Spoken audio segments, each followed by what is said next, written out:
নামাচার্য হরিদাস ঠাকুর 24 ঘন্টায় 3 লক্ষ নাম জপ করতেন। আর এই হরিদাস ঠাকুর বসে বসে নাম জপ করে, এমন নাম জপ বাবা খাবার সময় পাই না। হরিদাস ঠাকুর মনে মনে বলে, দেখো এই খেতে গেলে আঠা মাখাতে হবে, রুটি বেলতে হবে, রুটি সেকতে হবে। বলে বাবা দরকার নেই, তার থেকে গ্লাসে করে আঠা গুলে খেয়ে নিলেই তো হবে। পারবেন দেখাতে একটা এমন বৈষ্ণব? আমাদের জিহ্বাতে এখনো কত স্বাদ, এটা খাবো ওটা খাবো, ওটার প্রতি লালসা, সেটার প্রতি লালসা। হরিদাস ঠাকুর মনে মনে ভাবলো, ওই আঠা মাখিয়ে রুটি বানাবো তো টাইম যাবে, ততক্ষণে আমার নাম জপ বন্ধ হয়ে যাবে, দরকার নেই। গ্লাসে করে আঠাটা গুলে খেয়ে নিত। একদিন আমার মহাপ্রভু এসে বলছে, হরিদাস প্রতিদিন নিজের খাবারের ভাবনা ভাবো না, তুমি আমাকে নাম শোনাতেই ব্যস্ত। শোনো, আজকে থেকে আমি তোমার খাবারের চিন্তা তোমার করতে হবে না, তোমার খাবারের চিন্তা আমি নিজে করে নেব। প্রভু তুমি তুমি হরি নাম করবে কখন, তুমি আমার খাবারের ব্যবস্থা করবে কখন? বললাম না যে আমারে চাই তারে আমি চাই। তুমি যদি আমার জন্য এতটুকু ভাবো, আর আমি তোমার খাবারের চিন্তা করতে পারবো না? ভগবান গীতা শ্লোকে রেখেছে বাবা, অনন্য চিন্তান্ত মাম যোজন পর্যপস্কতি তেষ্যানিত্যাভিযুক্তানাম যোগক্ষেয়ম বহম। ভক্ত অন্যান্য চিন্তা বাদ দিয়ে যদি শুধু গোবিন্দ চিন্তা করে, ভগবান বললেন যোগক্ষেয়ম বহম বহম, সেই ভক্তের বোঝা আমি ভগবান বয়ে ভক্তের দুয়ারে দিয়ে আসি। নিতাই গৌর প্রেমানন্দ, হরি বল হরি বল হরি বল। কিন্তু আমরা ভজন করতে জানি না, ভালোবাসতে জানি না, তাই তো কৃপা। হরিদাস ঠাকুর বললেন, বেশ প্রভু, তাহলে তুমি আমার আহারের ব্যবস্থা করো। হরিদাস ঠাকুর প্রতিদিন নাম জপে বসে থাকে, আর মহাপ্রভু গম্ভীরা থেকে অচল জগন্নাথ দর্শনে যায়। কারণ আমার মহাপ্রভু নিজেই তো সচল জগন্নাথ বাবা। সচল জগন্নাথ অচল জগন্নাথ দেখতে যায়, আর প্রত্যেকদিন প্রসাদী এনে হরিদাস ঠাকুরকে দেয়। হরিদাস ঠাকুরকে নিজের হাতে খাইয়ে দেয়, ভক্ত নাম শোনা। তো আজকের প্রভু গেছে সকাল সকাল, আর সকাল সকাল গিয়ে মহাপ্রভুর হাতে প্রসাদী স্বরূপে কি পড়েছে জানো? ওই জগন্নাথের একটা দাঁতন কাঠি। মানে জগন্নাথ প্রতিদিন দাঁত মাজতো ওই বকুল গাছের কাঠি নিয়ে। অনেকে আমরা নিম কাঠি নিয়ে বাবা দাঁতন করি না, আগেকার দিনে আমার বাবা ঠাকুররা দাদু ভাইরা করতো নিম কাঠি নিয়ে দাঁতন, আর জগন্নাথ বকুল গাছের কাঠি নিয়ে দাঁতন করত। আর সেই দাঁতন কাঠিটা আমার মহাপ্রভুর হাতে পড়েছে বাবা প্রসাদী স্বরূপ। মহাপ্রভু হাতে নিয়ে বলছে, হরিদাস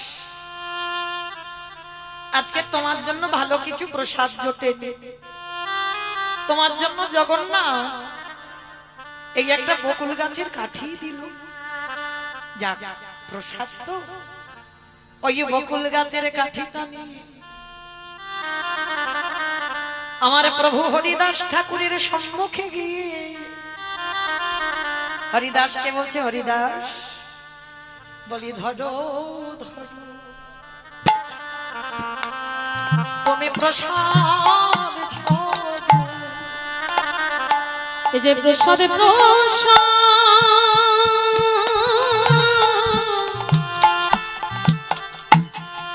মহা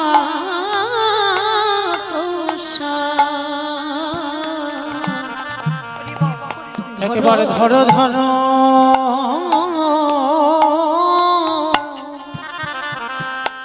তুমি প্রসাদ ধরো। এইবার হরিদাস ঠাকুর তাকিয়ে বাবা নামের মালাটা রেখে প্রসাদীটা নিয়েছে। মহাপ্রভু বলছে, হরিদাস আজকের এটুকুই জুটেছে তোমার জন্য, পেয়ে নাও। এইবারে যেই না হরিদাস ঠাকুর ওই বকুল গাছের কাঠিটা নিয়ে, অনেকটা বড় কাঠি তো, অর্ধেকটা কাঠিটা সেবা করেছে, আরে যতটুকু বেশি রইল ওই হরিদাস যেখানে বসেছিল ওই বকুল গাছের কাঠিটা মাটিতে পুঁতে দিল। এত সূর্যদেবের তাপ বাবা, ওইটুকু প্রসাদ পেয়ে এক গ্লাস জল পান করে হরিদাস বসে বসে নামে যাবে কবে। এত রৌদ্র উঠেছে বা হরিদাস ঠাকুরের সর্বাঙ্গ ঘেমে যাচ্ছে, কিন্তু নাম জপ বন্ধ দিচ্ছে না, শরীর থেকে ঘাম ঝরে ঝরে মাটিতে পড়ছে, রোদে বসে আছে তো। আরে কি আমারে জগন্নাথে থাকতে পারে, দেখো কেমন ভক্ত আর কেমন ভগবান। যেই না হরিদাস ঠাকুরের কষ্ট হচ্ছে দেখেছি জগন্নাথ, ওই যে বকুল গাছের কাঠিটা মাটিতে পুঁতে দিল, পরশমণির পরশে যেমন লোহা সোনা হয়ে যায়। আরে গোবিন্দ যাকে পরশ করে তার হৃদয়টা সোনার থেকে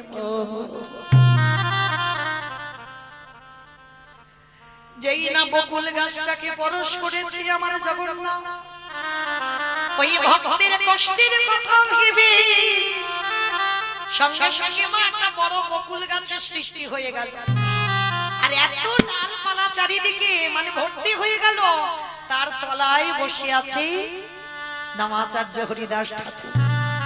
মহাপ্রভু সকালবেলায় এসে দেখে না বাবা বকুল গাছের তলায় বসে আছে, দেখা মাত্র প্রভু আমার চমকে উঠেছে।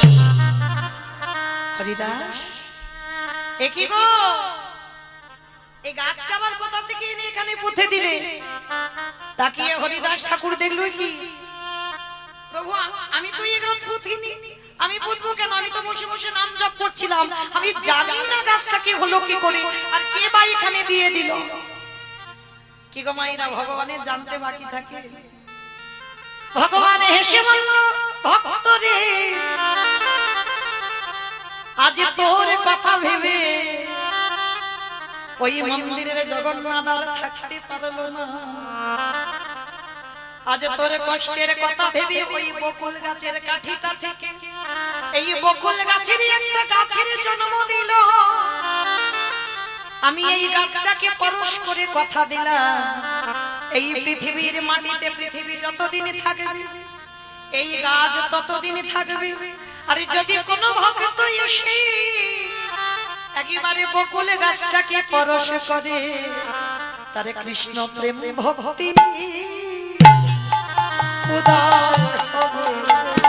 আমি এই আশীর্বাদ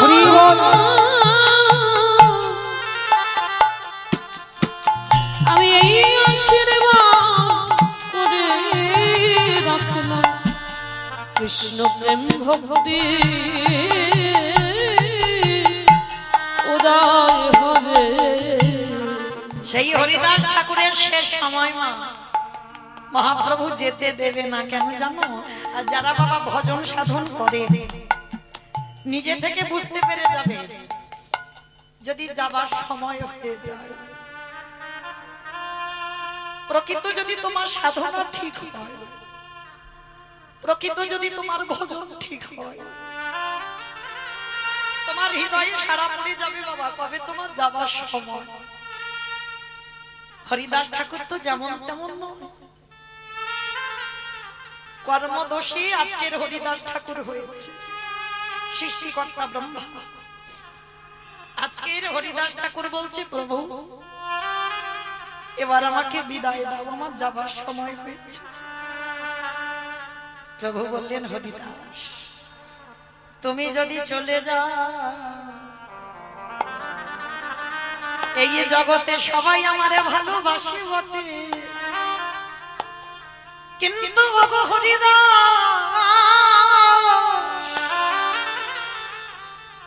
এই জগতে আমাকে অনেকে মন্ত্রে তন্ত্রে ডাকে বটে,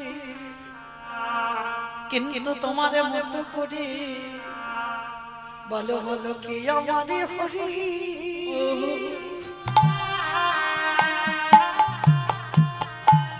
হরি নাম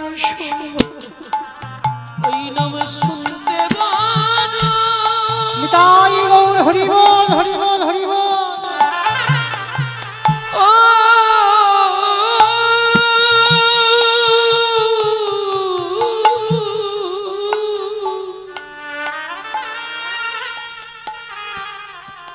নাম শুনতে বড় ভালো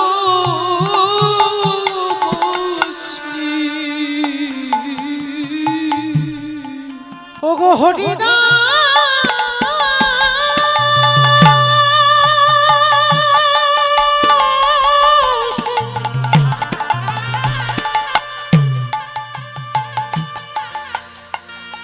এ জগতে সবাই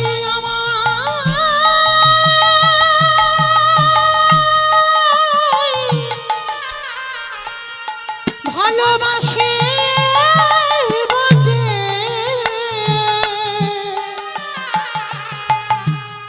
কিন্তু তোমার মতো করে অনুরাগ দিয়ে আমায় কেউ ভালোবাসে না।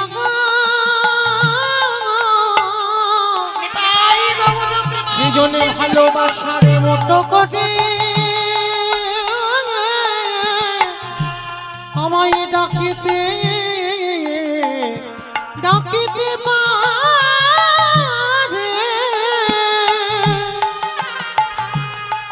আমি ভগবান হয়ে কি রহিতে পারি। হরিদাস ঠাকুর বললেন দয়াময়, তুমি শেষের দিনে আমার একটা আশীর্বাদ করে দিও। এই জগতে প্রতিটা জীব মরার কালে তাকে মৃত্যু যন্ত্রণা পেতে হয়, কিন্তু আমি ওই যন্ত্রণা পাবো না। কি করবে হরিদাস? নয়নে হেরেব তোমার ও চাঁদ বয়া, ও চাঁদ বয়া, নয়নে হেরব তোমার ও চাঁদ বয়ান। বয়ান মানে বদন। প্রভু, দেহটা যখন, দেহ থেকে প্রাণ যখন চলে যাবে, তোমার বদন দেখতে দেখতে যেন যেতে পারি। নয়নে হেরব তোমার ও চাঁদ বয়ান, ও চাঁদ বয়া, হৃদয়ে ধরব তোমার ও রাঙা ছাড়া।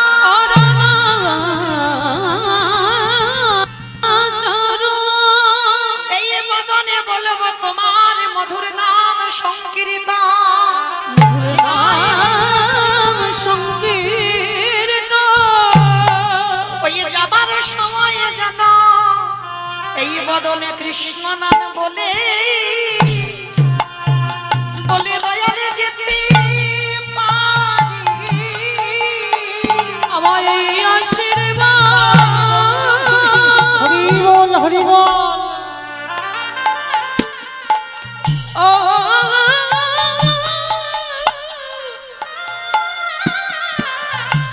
আমায় করো দয়া। আমি কৃষ্ণ নামে নিয়ে জানো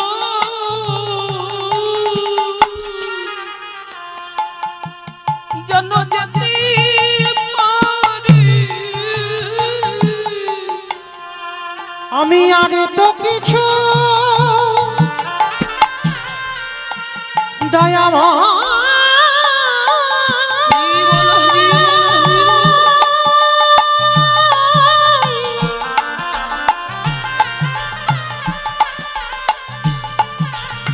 যেদিনে আমার নিদানের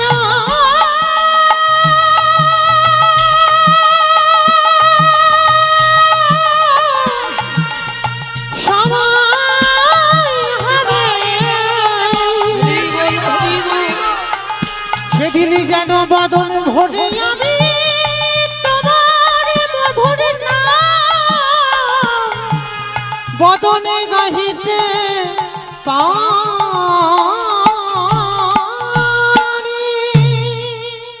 ভগবান বললেন হরিদাস, যে জনে আমারে ডাকার মতো ডাকিতে পারে,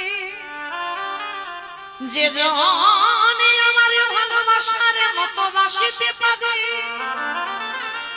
আমি ভগবান হয়ে পৃথিবীর যে প্রান্তে থাকি না কেন, আমি ভক্তির ডাকি।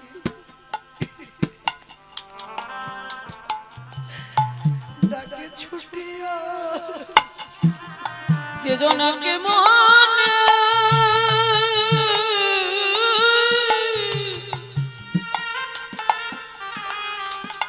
আমায় ডাকার মতো ডাকিতে পারি। আমি যে তার দুয়ারে দয়াল হয়ে ছুটে আসি। যেজন আমার বলতে আমার বলতে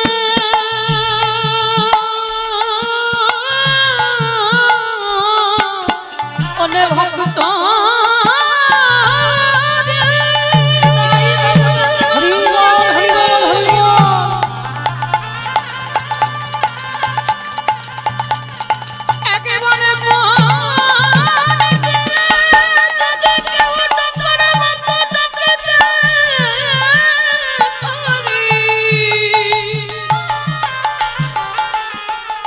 আমি যে দয়ালে হনে হয়ে তাদের কাছে যাই সখী থাকিতে পারি।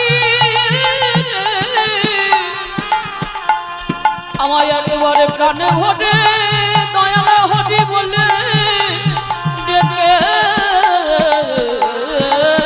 দেখো। আমি তার দুগারে দয়াল দয়াল হয়ে ছুটে আসি। এই জগতে মা মনে রাখতে হবে, যদি ধন সম্পত্তি থাকে তো ধনী হওয়া যায় না।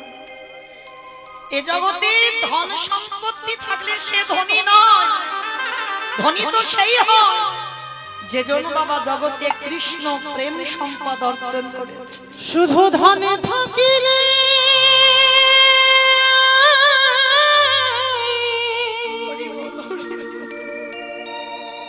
হয় না ধনী, কৃষ্ণ ধাম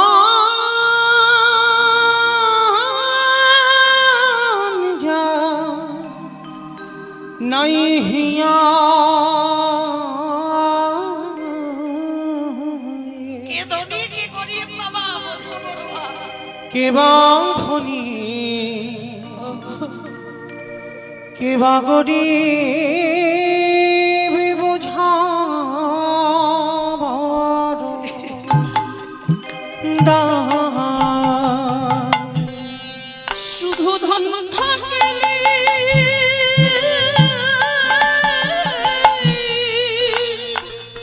হরি বল হয় না ধনী। কৃষ্ণ দান নই যে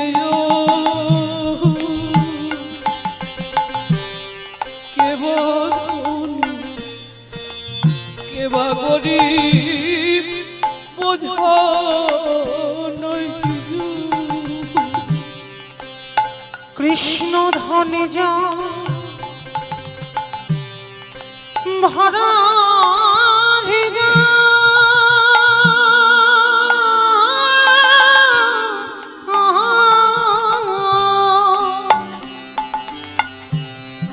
সে জীবন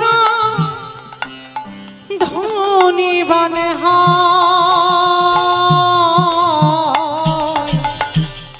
ওগো তার সাথে কি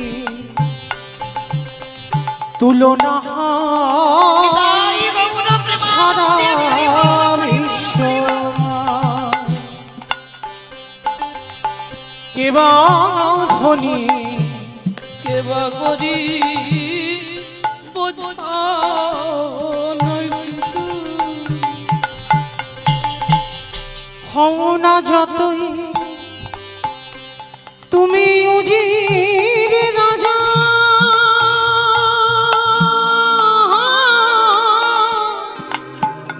সবাইকে একই সাজা পেতে হবে মা, একই সাজা। ওই শ্মশানে ঘাটে তোমার কি সাজা।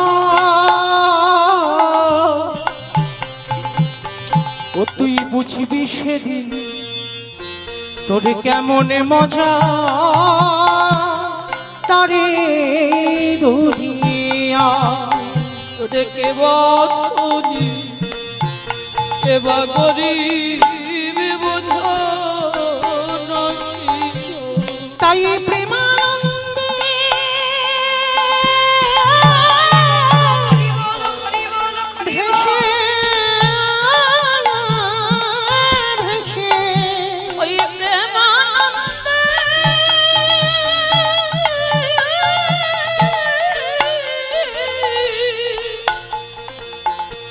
ভেসে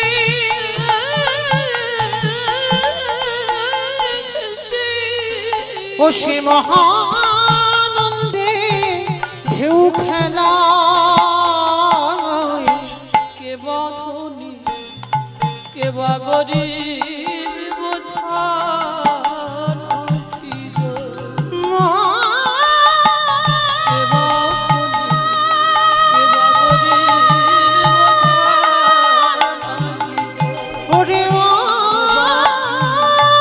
কে বা গরিব ওরে বোঝা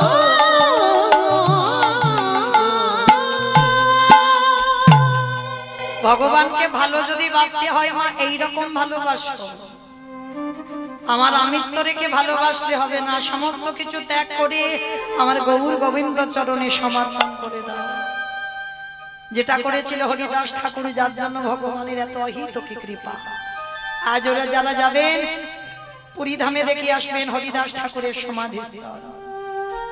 আজকে সেই চৈতন্য মহাপ্রভু নবদ্বীপের মাটিতে দাঁড়িয়ে তিনি শুধু একা তো নয়, ভক্তগণকে সঙ্গে নিয়ে কেহ বলি পুরবীতি রাবণ বধিলা, কেহ বলে পুনবিতি রাবণ বধিলা, কেহ বলি পুরবীতি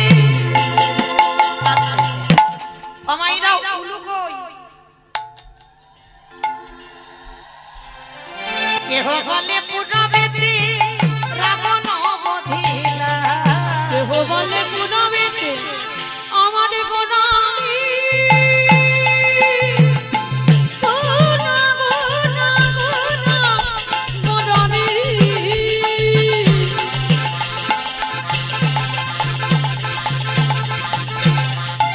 গোনা গোনা গোনা নিতাই গৌর হরি বল হরি বল। গোনা গোনারি ওই নদী রাত চাঁদ গোনা আমার আমি গোনা কেহ বলে পুনবেতে রাবণ বধিলা। আমারে গোলকের বৈভব লীলা প্রকাশ করিলা, ওই গোলকের বৈভব লীলা প্রকাশ করিলা, ওই গোলকের বৈভব লীলা প্রকাশ করিলা। শ্রী রাধারে ভাবে রে গোরায় অবতার, শ্রী রাধারে ভাবে রে গোটা অবতার, হরে শ্রী রাধারি ভাবে গেবে গোটাই অবতার। আজ হরে কৃষ্ণ নামে গৌরে করিলা প্রচার, ওই হরে কৃষ্ণ নাম করিলা প্রচার, এবার হরে কৃষ্ণ নামে গৌরী করিলা প্রচার। এইবারে লীলা প্রকাশ হলো, এইবারে লীলা প্রকাশ হলো, এইবারে লীলা প্রকাশ হলো, এইবারে লীলা প্রকাশ হলো, গোলকের বৈভবে লীলা প্রকাশ করিলা, ওই গোলকের বৈভব লীলা প্রকাশ করিলা, গোলকের বৈভব লীলা প্রকাশ করিলা। বাসুদেব ঘোষে কহে করি জোড়ো হাত, করি জোড় হাত, ও যে গৌর সেই কৃষ্ণ সেই তো ওগো জগন্নাথ, সেই তো জগন্নাথ, আহা বাসুদেব ঘোষে কহে এইবারে লীলা প্রকাশ হলো। কলির মানুষের হরিনাম ছাড়া গতি নাই, গতি নাই, গতি নাই। আপনারা প্রশ্ন করবেন মৌমিতা, ও যত যত কীর্তনিয়ার কীর্তন শুনি সবাই একটাই কথা বলে, কি বাবা আপনারা সেই তো শোনেন, যত যত কীর্তনিয়ার মুখে কীর্তন শুনবেন। এই যারা আমার আগে আছে, যারা পরে আছেন, অনেক গুণী মান্যগণ ব্যক্তিগণ, আমার সম্প্রদায়, আরো যারা সম্প্রদায় আছেন, প্রতিটা কীর্তনিয়া বা ভাগবত পাঠেও যারা বসবে একটাই কথা বলবে, বাবা হরিনাম শোনো, হরিনাম গাও, একাদশী করো, ভগবানের চরণে তুলসী দাও, তুলসী গাছে জল দাও, ও ছাড়া গতি নাই। কি বাবা কীর্তনিয়ারা বলছে না, কৃষ্ণ ছাড়া গতি নাই, হরি ছাড়া গতি নাই, কি মা বলছে তো? কিন্তু আমরা বলবো আর আপনারা শুধু কানে শুনে চলে যাবেন, হবে না, ওইটাই হৃদয়ঙ্গ করতে হবে যে আমরা কীর্তনিয়ারা যেটাই বলছি বাবা সেটা সব ঠিক না, কখনো হতে পারে না। কিন্তু যে কথাটা বলবো সেটাকে একবার অনুভব করে দেখতে হবে। এই যে কীর্তনিয়ার আমরা বলছি হরি নাম ছাড়া গতি নাই, সত্যি কি গতি আছে? যে যত বড় ধনী হও না কেন, যার যত টাকা থাকুক না কেন, যার যত অর্থ থাকুক না কেন, কেউ যদি সারা জীবন দিল্লি বম্বে কাটায়, কেউ যদি সোনার পালঙ্কে ঘুমায়, কেউ যদি টাকার বিছানায়ও ঘুমায়, তবু মনে রাখতে হবে বাবা, এই যে যাদের দেখছো না এরা তোমার কেউ নয়। যারা এখানে গীতা ভাগবত জ্ঞানী বসেছেন বাবা, যারা একটু তত্ত্ব জ্ঞানী, যারা গ্রন্থ পড়ে, শুধু একটা কথা মনে রাখবেন বাবা, তলিয়ে ভাবার নাম তত্ত্ব। উপর থেকে কীর্তন শুনলে রস পাওয়া যায় না। কীর্তন শুনতে গেলে আগে জানতে হবে কীর্তন বিষয়টা বাবা নারকেলের মতো। কি বাবা নারকেল দেখেছো তো? হ্যাঁ তা দেখবো না, গ্রামাঞ্চলের মানুষ তো। যারা যারা নারকেল দেখেছো, আচ্ছা বলো তো, নারকেল এই বাইরে একটা খসা আছে তো, খসা আছে না? খসাটা ছাড়ালে কি তুমি নারকেল পাবে? দেখবেন খসাটা ছাড়ালে বাবা ভিতরে আরো বেশি শক্ত। তাহলে শক্তটাকে ভাঙতে হবে, তারপরে যদি বাবা তার ভিতরে শ্বাসটা টেনে ছাড়াতে পারো, তারপরে যদি আস্বাদন করতে পারো, তাহলেই বুঝবে তুমি নারকেলের স্বাদটা কেমন হয়। এই কীর্তন বিষয়টা বাবা ঠিক এই রকম। তুমি একটা কাহিনী হবে আর উপর থেকে শুনে চলে যাব না, একটু ভিতরে গিয়ে ভাবতে হবে, তারপরে তুমি কীর্তনের রস পাবে। তাহলে এই যে কীর্তনিয়ারা বলছে হরি নাম ছাড়া গতি নাই, সত্যি কি গতি আছে বাবা? যে যত বড় ধনী হও না কেন, শেষের দিনে এরা তো তোমার কেউ আপন নয়। যা যা কিছু দেখছো সব পৃথিবীতে অনিত্য বস্তু, আর নিত্য বস্তু যদি থাকতে হয় সেটা হলো আমার গৌর গোবিন্দ চরণ। আমার গোবিন্দ চরণ হচ্ছে মা নিত্য বস্তু, আর সব অনিত্য। যেটা আজকের আছে সেটা কালকের অন্য কারোর হয়ে যাবে, ওটা চিরস্থায়ী নয়। তাহলে কাদের জন্য সকাল থেকে রাত্রিবেলা ঘুমাতে যাওয়া পর্যন্ত ছেলে আমারে, মেয়ে আমারে, জায়গায় আমারে, জমি আমারে, বিষয় আমারে, বৈভব আমার, সব আমার আমার আমার। কিন্তু মনে রেখো ভাই, বাঁশি যদি বেজে যায় পড়ে থাকবে সরকারি খামার। এসেছো একা, তুমি যাবে একা। যেদিন এসেছিলে বাবা সেই দিনে সংসার তোমার পরনে একটা কিছু দেয়নি, একটা সুতো পর্যন্ত আমাদেরকে সংসার দিয়ে আমাদের আনেনি। যেদিন সংসার ছেড়ে চলে যাব, এই সংসার আমাদের পরনে একটা সুতোও দেবে না। তাহলে কাদের জন্য বাবা কৃষ্ণ ভজন ভুলে যাচ্ছ? কাদের জন্য আমার আমার করে আগলে বসে আছো?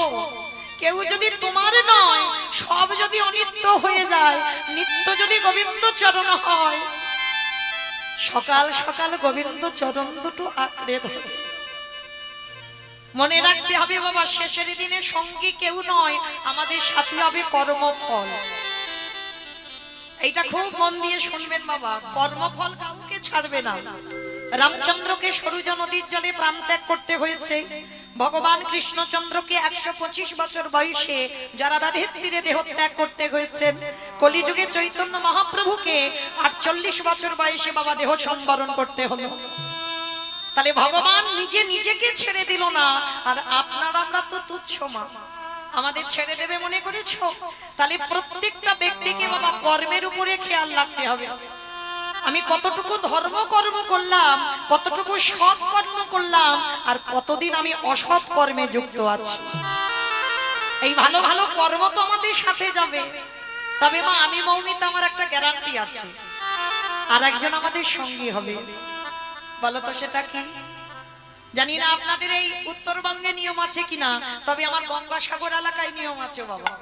মানুষের মৃত্যুর পর দুটো জিনিস তাকে ভাড়া করতে হয়। যার বাড়িতে থাকবে তো উত্তম, আর যার বাড়িতে নাই দুটো জিনিস ভাড়া করেও আনতে হবে। বলো তো কি? একটা হলো খোল আর একটা হলো করতা। আর দেহটা যখন বের করবে পিছনে বাজাবে বলো হরি হরি বল, বলো হরি। হরি বল। কি মাইরা তোমাদের এই উত্তরবঙ্গে হয়? এখানেও হয়? বাহ, তাহলে বাবা একটু বুঝতে সুবিধা হয়।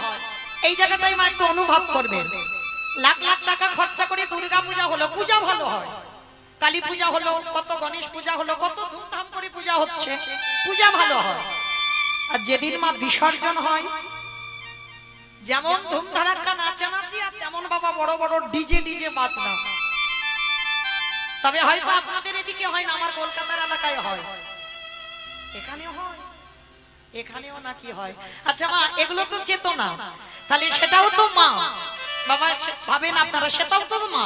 তাহলে মাকে যখন জলে ফেলতে যাচ্ছ, তুমি নাচানাচি করছো, ডিজে বাজনা বাজাচ্ছ, আর যেদিন আমাদের দেহটা বিসর্জন হবে সেদিন কি লরিতে করে একটা ডিজে বাজালে হতো না? হওয়ালে হতো।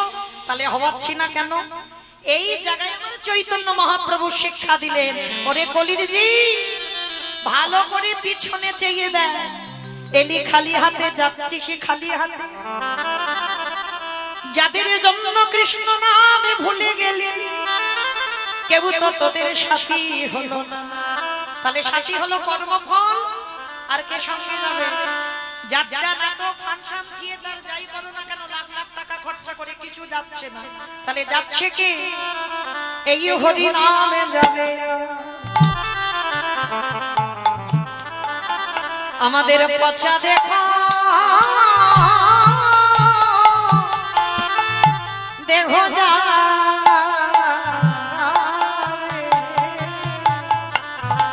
যেদিন তুমি তাই গৌর প্রেমানন্দে হরি বল, হরি বল, হরি বল।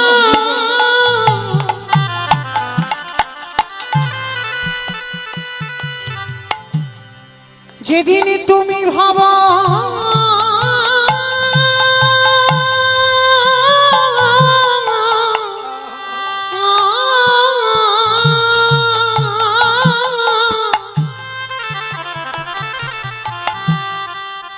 যেদিন তুমি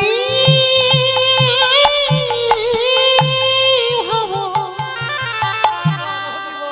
ওই ভাব পারে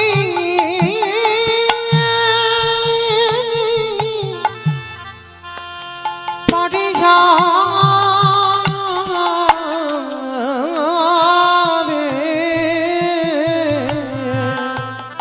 সেই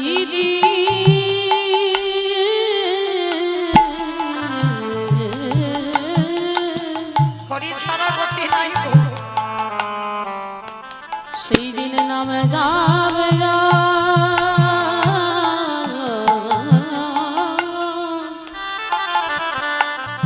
এই পচা দেহ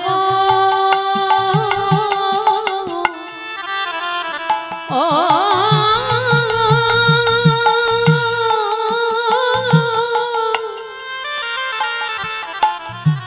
দেহ যাবে।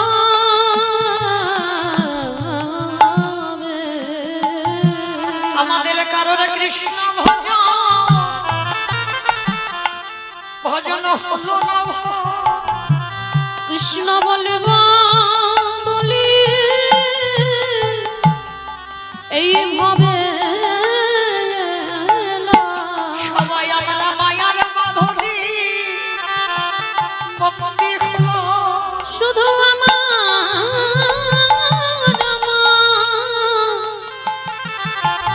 করে মরলাম।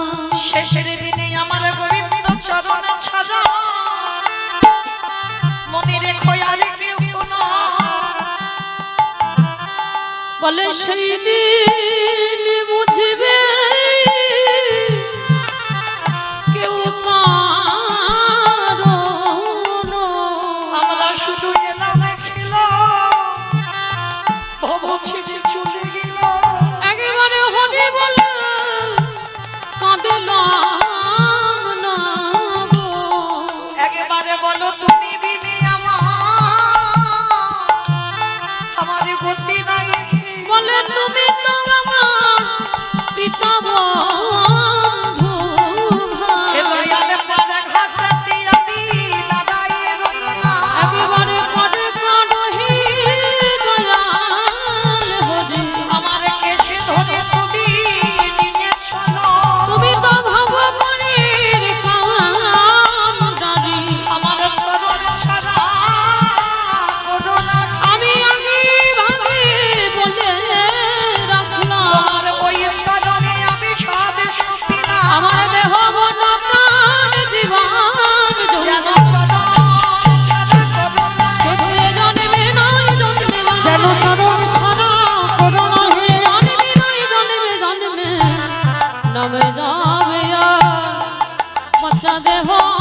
তাহলে মায়েরা আমাদের প্রত্যেককে মনে রাখতে হবে কর্মফল ছাড়বে না, আর যার যার কর্মফল প্রত্যেকের ভোগ করতেই হবে বাবা। কিন্তু একটা কথা মনে রাখতে হবে বাবা, পৃথিবীতে অন্তত যাওয়া পর্যন্ত, আমাদের অন্তিম সময় পর্যন্ত, যদিও বাবা আমরা হতে পারবো না, জগৎ সংসারে একজনই ভক্ত হয়েছে যার মৃত্যু যন্ত্রণা পেতে হয়। জগতে একজন ভক্ত হয়েছে বাবা যার মৃত্যু যন্ত্রণা পেতে হয়নি। পৃথিবীতে প্রত্যেকটা ভক্তকে, যত যত বড় বড় ভক্ত আছে বাবা, সবাইকে মৃত্যু যন্ত্রণা পেতে হলো। তিনি কে না, যিনি এই মৃত্যু যন্ত্রণা পাইনি, যিনি ছিলেন নামাচার্য হরিদাস ঠাকুর। ওই একজন ভক্তই আছে বাবা জগতে, তিনি যন্ত্রণা ভোগ করেন। যারা যারা গেছেন জগন্নাথ ধাম, পুরী ধাম, লীলাচল, আচ্ছা একবার হাতটা তুলে দেখান তো মা, কতজন জগন্নাথ ধামে গেছেন? বাহ, অনেক ভক্ত গেছে। আচ্ছা বেশ, এইবার বলেন তো কতজন ওই জগন্নাথ ধামে গিয়ে সিদ্ধ বকুল দর্শন করেছেন? কতজন দেখেছেন? দেখেন বাবা, হাত কমে গেল। কেন কমে গেল? আচ্ছা, কতজন সমুদ্রে পাল্টি খেয়েছে? এবার একবার হাতটা তোলো তো দেখি। এইবার গড়গড় করে হাত উঠবে। এটাই হয়, কারণ যেটা আসল জায়গায় বাবা, সে জায়গাগুলো আমাদের দর্শনীয় হয় না। জগন্নাথ ধামে যেতে গেলে বাবা 18 নালা দেখতে হবে। জগন্নাথ ধামে যেতে গেলে বাবা রাধাকান্ত মঠ, যেটা হচ্ছে গম্ভীরা, মহাপ্রভু 3.5 জন ভক্তকে নিয়ে অন্তিম সময় কাটিয়েছে যেখানে, আর এই গম্ভীরার পাশেই আছে সিদ্ধ বকুল। আজও আছে মা, দেখবেন ওই বকুল গাছ। যারা গেছেন, দেখেছেন, দর্শন করেছেন, নিশ্চয়ই পরশ করেছেন। যারা পরশ করেননি, যারা দেখেননি, তাদের চরণ ধরে আমি নিবেদন করব, তুমি যদি 1000 বার পুরী ধামে যাও, জগন্নাথ দেখো ঠিক আছে, কিন্তু এই মূল্যবান জিনিস যদি না দেখো, তোমার জন্ম সার্থক হবে না। কারণ ধামে যেতে গেলে এগুলো প্রয়োজন বাবা। এই যে সিদ্ধ বকুল, গাছের গোড়াতে গিয়ে দেখবেন বাবা, গাছের গোড়াতে মাটি নেই, কিন্তু কিভাবে যে গাছটা বেঁচে আছে দেখলে অবাক। কেন? এটা মহাপ্রভুর পরশ লাগা। যেমন যারা যাবেন মায়াপুর, মায়াপুরে ঢুকতে আগে বাবা বামন পুকুর, যেখানে কাজী সাহেবের সমাধি, দেখবেন আজও চাঁপা ফুলের গাছে চাঁপা ফুল ফোটে। কাজী সাহেবের সমাধি দেখেছেন নিশ্চয়ই বামন পুকুরে। এই কাজী সাহেবের আক্ষেপ ছিল, কারণ কাজী সাহেবের এক ঘড়ি ঘড়ি দিল না, ওই কাজী সাহেবের আক্ষেপ ছিল যে তার কবরে কেউ ফুল দেবে না, বলে দরকার নাই। মহাপ্রভু বললেন এমন কর্ম করে যাব যে সারা জীবন কাউকে ফুল দিতে হবে না। ভগবান বললেন যে আমারে চাই তারই আমি চাই, আর যে আমারে না চাই তারই আমি না চাই। তাই যারা যাবেন সিদ্ধ বকুল দেখে আসবেন। এই বকুল গাছের জন্মটা কি করে হলো জানো? অবাক হয়ে যাবেন এই বকুল গাছের সৃষ্টিটা শুনলে। এই বকুল গাছের তলায় যে জায়গাটা হলো আমার হরিদাস ঠাকুরের ভজনের স্থল। তার সর্বশাস্ত্রে কয়, ভক্তি না থাকিলে কৃষ্ণ দেখিও বা কিবা হয়। সবরীমার চরিত্র শুনলে বুঝতে পারবেন ভগবানকে কি করে ভালোবাসতে হবে। মনের ভিতরে কোনো বাবা সংকোচ রেখে ভালোবাসলে হবে না। তুমি তোমার সন্তানকে যেমন ভালোবাসো, তুমি ভগবানকে সেইভাবে ভালোবাসো। তুমি যেমন তোমার পতিকে ভালোবাসো, ভগবানকে যদি পতি মনে করো সেইভাবে ভালোবাসো। এইভাবে প্রেম করতে হবে ভগবানের সঙ্গে। তো চলো আজকে যেতে গিয়ে মা একটা ভজন গাইতে গাইতে যাওয়া হোক। বেশ, চলো একটা ভজন গাইতে গাইতে বিষয়ে প্রবেশ করি। একটু উলুধ্বনি সবাই।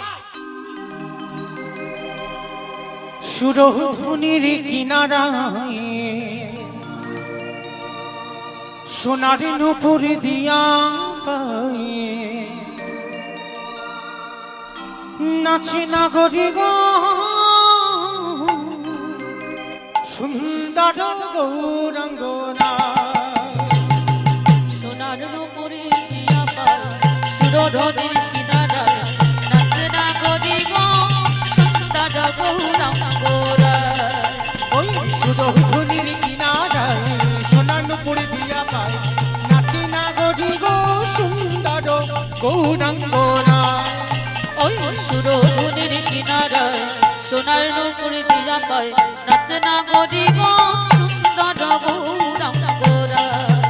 নাচে সুন্দর নাচে সুন্দর নাচে সুন্দর গৌরাঙ্গ রায় নাগরি গো সুন্দর গৌরাঙ্গ রায় ওই সুরধুনির কিনারায় সোনার নতুন দিয়া পায় নাচে না গরি গো সুন্দর গৌরাঙ্গ রায়।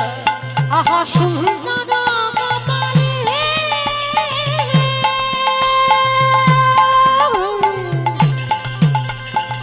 সুন্দর তিলক ওই সুন্দর কপালে আস্তে ওমা আমি আর আমার সম্প্রদায় যাব আর কেউ যাব না সবাই যাব সবাই যখন যাব সবাই একবার দেখি আমার সঙ্গে দুটো বাহু উত্তোলন করেন আত্মনিবেদন সবাই নববিধা ভক্তিতে শেষে বললেন আত্মনিবেদন একসঙ্গে তালি তালি করো তালি সবাই কেমন আহা সুন্দর কপালে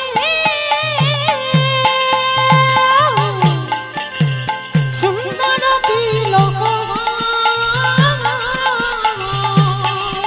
ওই সুন্দর কপালে সুন্দর তিলক গো। আহা সুন্দর খান আহা সুন্দর খান মা বলি গাই নাগরি গো সুন্দর গৌরাঙ্গ এটাই গৌরা ওই খালি সুরধুনির কিনারায় সোনার নতুন দিয়া পায় নাচে না গরি গো সুন্দর গৌরাঙ্গ রায়। বলো রাধে রাধে রাধে রাধে জয় জয় শ্রী রাধে রাধে রাধে রাধে রাধে জয় জয় শ্রী রাধে। রাধে রাধে রাধে রাধে জয় জয় শ্রী রাধে ও রাধে রাধে রাধে রাধে জয় জয় শ্রী